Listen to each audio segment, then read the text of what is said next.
Bonjour ou bonsoir à tous et bienvenue sur la chaîne Histoire de la Bible. J'espère que vous allez bien. Moi, ça va très bien. Et nous nous retrouvons pour cette nouvelle vidéo qui est la deuxième partie de la vidéo que j'ai faite sur la résurrection. Donc du coup, si vous n'avez pas vu la dernière vidéo, je vous la mets juste ici, là-haut. Parce que pour comprendre celle-ci, il faudra quand même avoir eu quelques bases de ce que nous avions vu la fois dernière. Rappelons tout de même ce que nous avons vu rapidement. Nous avons vu la résurrection qui se place et qui s'encadre dans un événement fondateur, la résurrection même de Jésus. Résurrection qui encadre toutes les autres résurrections qui en découlent.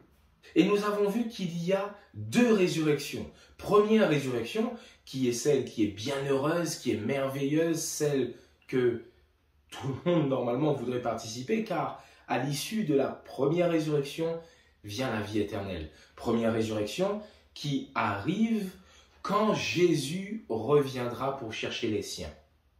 On nous a dit après que les autres morts, ceux qui ne sont pas ressuscités, ceux qui n'ont pas droit à la vie éternelle ne ressuscitent pas avant que les 1000 ans soient accomplis, ce qu'on appelle le millénium.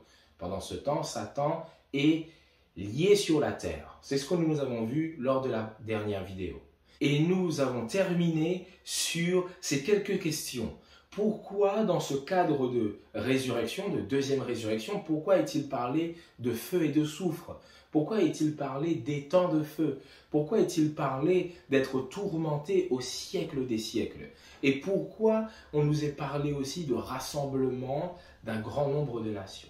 Cela se comprend avec une clé de lecture concernant ce texte. Clé de lecture qui se retrouve dans le texte d'Apocalypse 20, verset 8.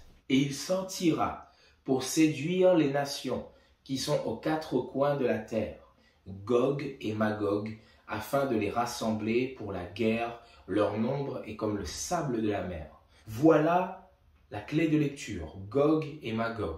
Ici, dans le texte, rien ne nous informe concernant ce Gog et ce Magog.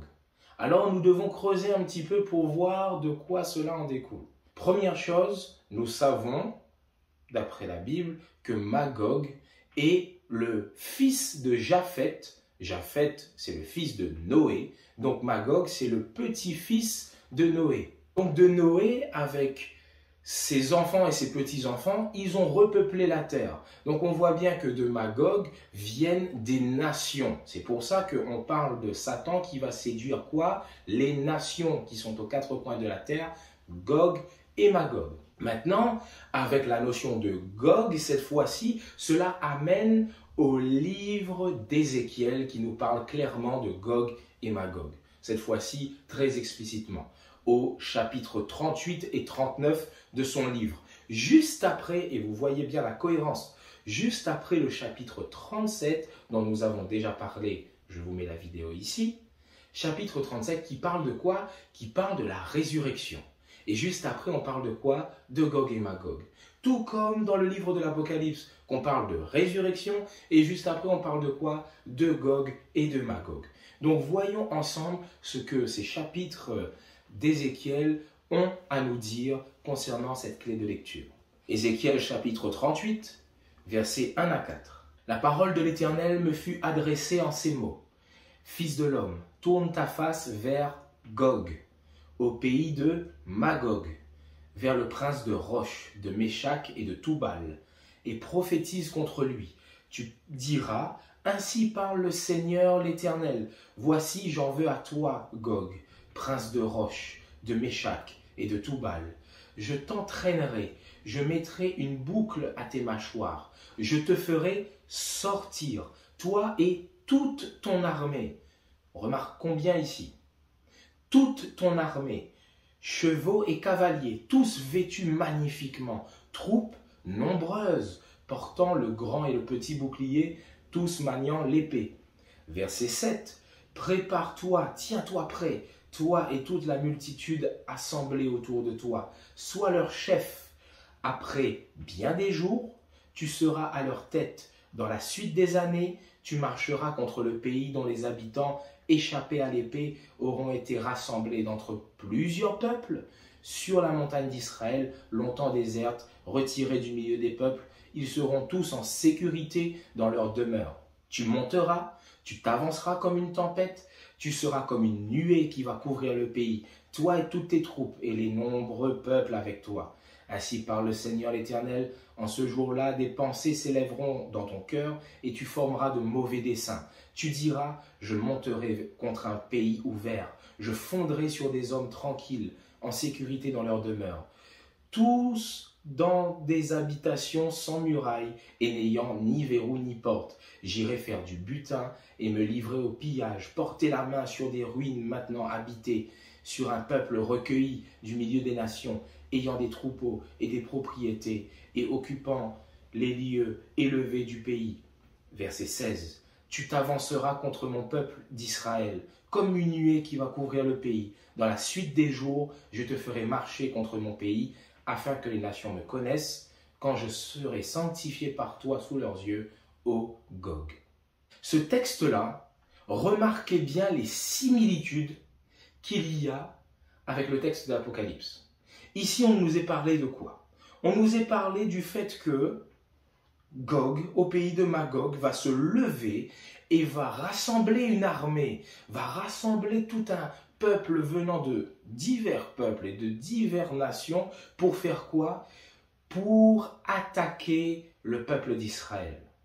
Et on nous est dit, et c'est très intéressant, verset 8, « Après bien des jours, tu seras à leur tête. Dans la suite des années, tu marcheras contre le pays. » Si nous retournons en Apocalypse 20, à partir du verset 7 à 9, première partie, il nous est dit, « Quand les 1000 ans seront accomplis, Satan sera relâché de sa prison et sortira pour séduire les nations qui sont aux quatre coins de la terre, Gog et Magog, afin de les rassembler pour la guerre. » Dans le texte d'Ézéchiel, on nous est dit que après bien des jours, dans la suite des années, tu sortiras. Ici, quand les 1000 ans seront accomplis, Satan sera relâché de sa prison. Donc, après bien des jours, quand les années auront passé. Et il fait quoi? Il sort pour séduire les nations qui sont aux quatre coins de la terre. La clé de lecture, Gog et Magog, afin de les assembler pour la guerre. Leur nombre est comme le sable de la mer. Et ils montèrent sur la surface de la terre et ils font quoi? Et ils investirent le camp des saints et la ville bien-aimée. On voit le parallèle entre le fait que Gog, au pays de Magog, va assembler des nations pour attaquer le peuple d'Israël, dans Ézéchiel 38. Et ici, dans Apocalypse 20, qu'est-ce qui est fait? Satan, après bien des jours, après les 1000 ans, va faire quoi? Va sortir pour séduire les nations qui sont aux quatre coins de la terre, pour faire quoi? Pour investir le camp des saints.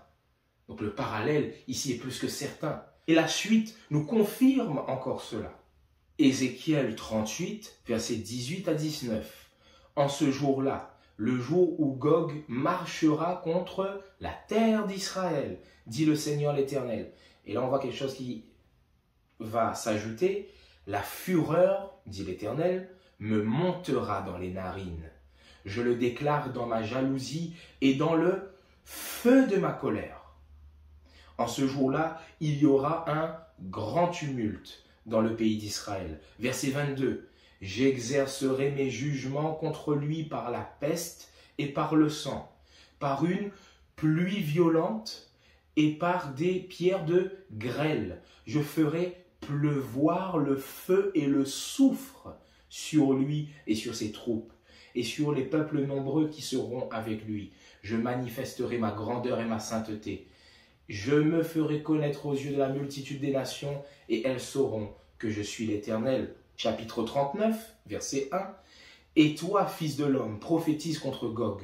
Tu diras, ainsi parle le Seigneur l'Éternel, voici j'en veux à toi, Gog, prince de Roche, de Méchec et de Toubal. Je t'entraînerai, je te conduirai, je te ferai monter des extrémités du septentrion, je t'amènerai sur la montagne d'Israël, j'abattrai ton arc de ta main gauche, je ferai tomber les flèches de ta main droite. Tu tomberas sur les montagnes d'Israël, toi et toutes tes troupes, et les peuples qui seront avec toi, aux oiseaux de proie, et à tous ceux qui a des ailes, et aux bêtes des champs, je te donnerai pour pâture. Tu tomberas sur la face de la terre, car j'ai parlé, dit le Seigneur l'Éternel.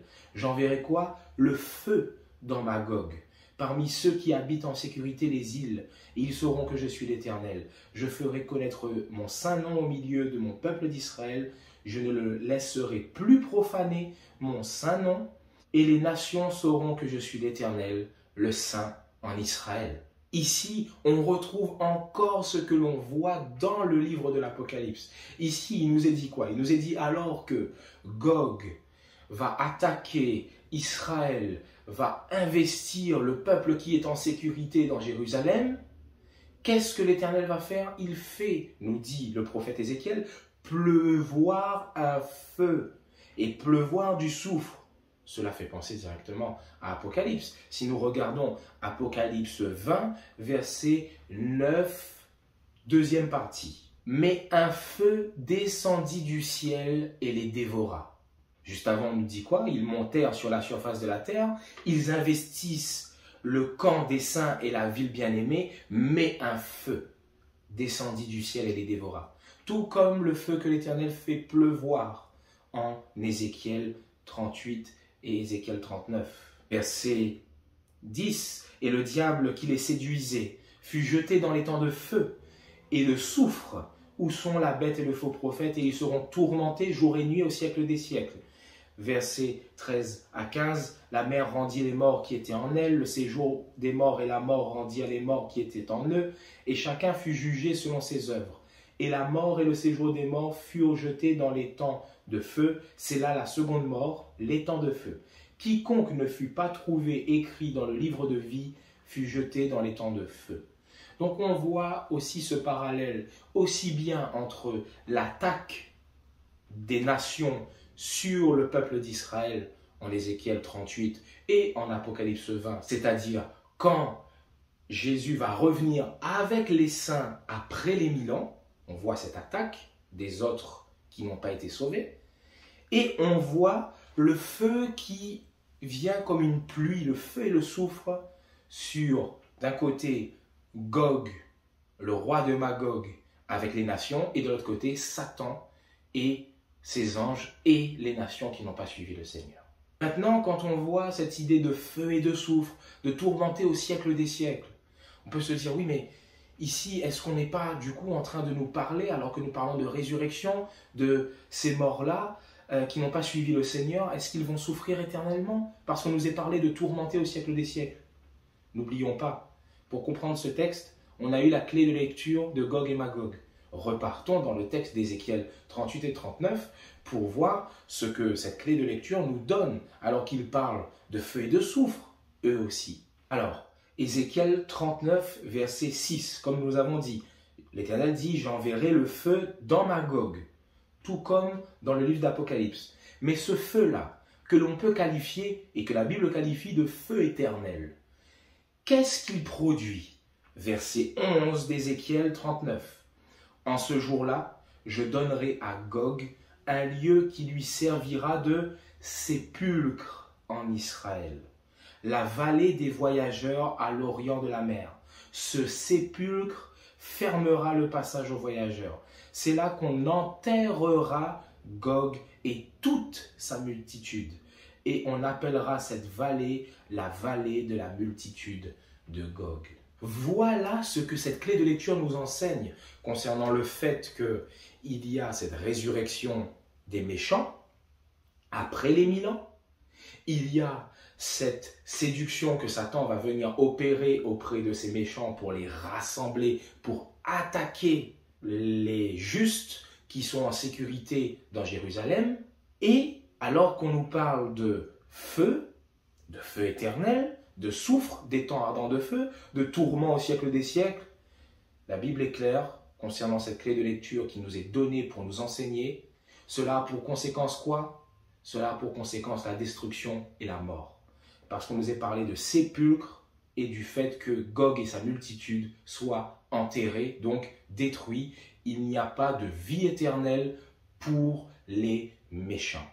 Donc le contexte prophétique d'Apocalypse 20 avec Ézéchiel 38 et 39 est clair. Cela nous aide à comprendre qu'il n'y a pas de souffrance éternelle et que même devant Dieu et devant les rachetés, après les 1000 ans, les méchants qui ressusciteront n'auront pas de repentir.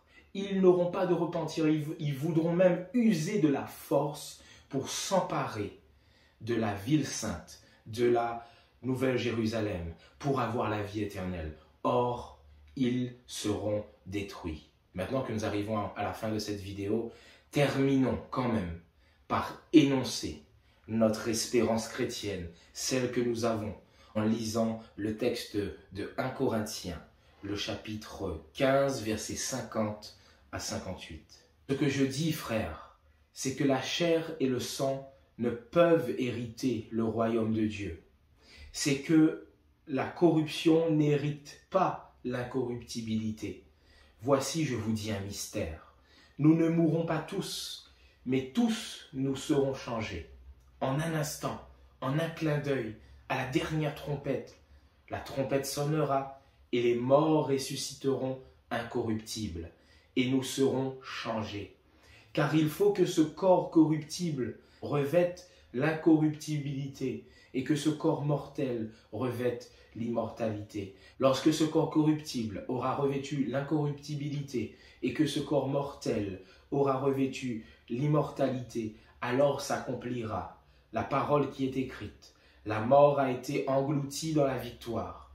Ô mort, où est ta victoire? Ô mort, où est ton aiguillon? L'aiguillon de la mort, c'est le péché, et la puissance du péché, c'est la loi. Mais grâce soit rendue à Dieu, qui nous donne la victoire par notre Seigneur Jésus-Christ. Ainsi, mes frères bien-aimés, soyez fermes, inébranlables, travaillant de mieux en mieux à l'œuvre du Seigneur, sachant que votre travail ne sera pas vain dans le Seigneur. Que rajouter après cela? Mes amis, suivons le Seigneur. Je vous invite à travailler comme on est dit ici, car notre travail ne sera pas vain et nous avons cette espérance, la seule espérance chrétienne, le retour du Seigneur et la résurrection des morts. Soyez bénis mes amis, n'hésitez pas à mettre des pouces bleus, à commenter la vidéo si vous l'avez aimé, si vous voulez un peu plus d'explications, si cela n'a pas été assez clair dans certains détails, n'hésitez pas à me le faire savoir. Il me reste qu'à vous dire, faites du bien autour de vous.